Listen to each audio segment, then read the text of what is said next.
Hello, ಈ ವಿಡಿಯೋದಲ್ಲಿ ನಾವು ಪರ್ಟಿಕ್ಯುಲರ್ ಮಂತ್ದು ಡೇಟ್ ಇರುತ್ತಲ್ವಾ, ಆ ಡೇಟ್ದು ಲಾಸ್ಟ್ ಈ ಮಂತ್ ಕೊನೆಯ ದಿನಾಂಕ ಯಾವುದು ಅಂತ ಹೇಳಿ ಅರ್ಥ ಮಾಡ್ಕೋಣ with the help of Excel. So ಈಗ ಫಾರ್ ಎಕ್ಸಾಂಪಲ್ ನಾವು ಏನ್ ತಗೊಂಡಿದ್ವಿ ಅಂದ್ರೆ ಇವತ್ತಿನ ಡೇಟ್ ತಗೊಂಡಿದ್ವಿ 7/2/2024.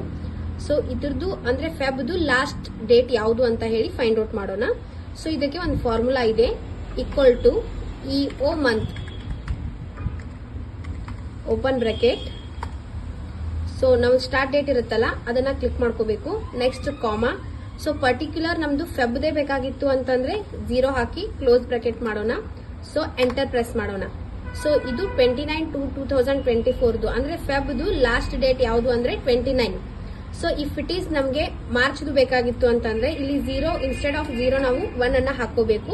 ಹಾಕೊಂಡು ಪ್ರೆಸ್ ಎಂಟರ್ ಕ್ಲಿಕ್ ಮಾಡಿದ್ರೆ 31/3/2024 ಅಂದ್ರೆ ಮಾರ್ಚ್ ಅಲ್ಲಿ ಕೊನೆಯ ದಿನಾಂಕ ಯಾವುದು ಇದೆ ಅಂದ್ರೆ 31/3/2024. ಹೋಪ್ಫುಲ್ ಈ ವಿಡಿಯೋ ನಿಮ್ಗೆ ಇಷ್ಟ ಆಗಿದೆ ಅನ್ಕೋತೀನಿ. ಇಷ್ಟ ಆದ್ರೆ ಲೈಕ್, ಶೇರ್ ಅಂಡ್ ಸಬ್ಸ್ಕ್ರೈಬ್ ಮಾಡಿ. Thanks for watching.